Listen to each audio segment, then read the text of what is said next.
Pour commencer, notez bien le fait que tous les outils de peinture de Substance Painter ne sont utilisables que sur le layer simple, les masques simples et les add paints.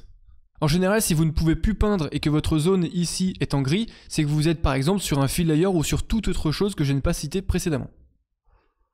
Donc pour retrouver les propriétés de vos outils, ça se passe en bas à droite dans cette petite fenêtre, ou alors en haut à gauche dans cette petite barre ici, vous allez retrouver les paramètres principaux ainsi que des outils très utiles comme la symétrie ou d'autres choses qu'on va utiliser plus tard. A noter aussi que les propriétés de vos outils sont souvent indépendants entre eux. Ce qui veut dire que vous pouvez modifier la taille de votre pinceau par exemple tout en affectant l'alpha, sans modifier la gomme. Même exemple avec un masque, vous voyez ici mon pinceau ressemble à ça, si par contre je crée un masque sur mon layer, je me retrouve avec un pinceau totalement indépendant. Alors pour les propriétés du pinceau, on a évidemment la taille, on a le flow qui est en fait l'opacité appliquée directement lors de la peinture, on a l'opacité globale qui est appliquée à la fin, on a le spacing donc qui va espacer vos coups de pinceau comme ceci, vous le voyez ici dans l'exemple. On a l'angle, donc là c'est une sphère donc évidemment ça se voit pas, mais quand vous avez des alphas par exemple celle-ci, vous voyez que je modifie l'angle de mon alpha.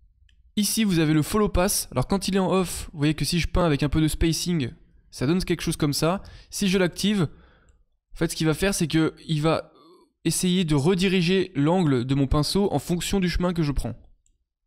Alors ensuite vous avez les jitters, alors les jitters ont tous la même utilité, seulement ils affectent un paramètre différent, par exemple la size, le flow, l'angle, la position. Si je mets un jitter, donc si j'augmente celui de la size, en fait ce qu'il va faire c'est qu'il va appliquer un effet aléatoire sur le paramètre souhaité, donc sur la taille, et vous voyez que là quand je peins, il va à chaque fois faire un jet aléatoire sur le paramètre souhaité. Par exemple, si je fais CTRL Z et que je fais ça maintenant sur un angle, tout en désactivant le follow pass à mon avis, vous voyez que là, du coup, à chaque fois, il balance un angle aléatoire. Pareil sur le flow, il va balancer une opacité aléatoire. Et voilà comment rajouter un petit peu de variation sur votre pinceau. Alors, je reviens juste sur la différence entre le flow et l'opacité. Déjà à savoir que la taille de votre pinceau et le flow seulement peuvent être affectés à la pression de votre tablette, enfin de votre crayon si vous utilisez une tablette.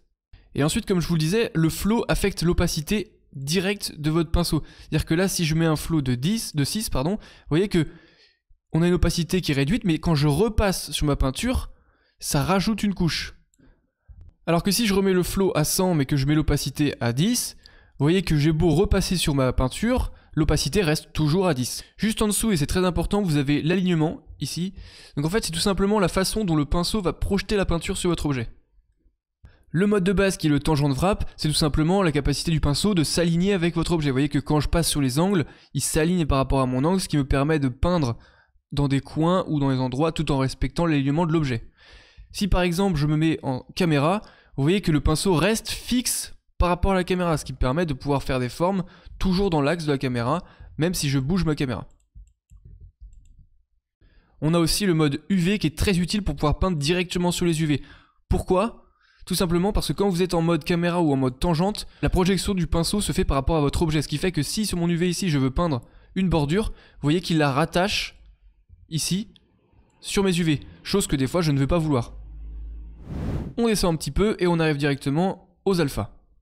Alors l'alpha c'est tout simplement la forme de votre pinceau et vous allez pouvoir le modifier de deux façons. Soit vous cliquez ici sur la petite fenêtre tout simplement et vous allez chercher un alpha.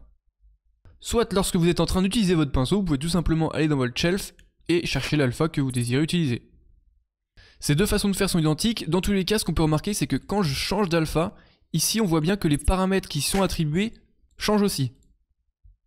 Ce qui se passe, c'est que sur certaines alphas ou même certaines maps directement intégrées dans le logiciel, Substance Painter nous permet de modifier quelques paramètres hyper intéressants et hyper spécifiques. Par exemple ici pour cette flèche, je peux très bien réduire le rayon du cercle, comme inverser mon alpha, comme flip ma flèche.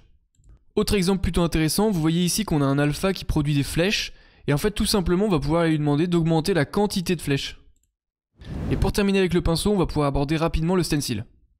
Donc le stencil c'est tout simplement la possibilité de rajouter un masque supplémentaire directement sur l'affichage du viewport. Ici comme d'habitude je vais aller sélectionner du coup ma map, ça peut être un alpha comme toute autre chose tant que c'est en noir et blanc. Par exemple ici je vais prendre la flèche, et vous voyez que sur mon affichage ça me pose cette image, ce qui fait que je ne peux peindre que sur la zone blanche de l'image.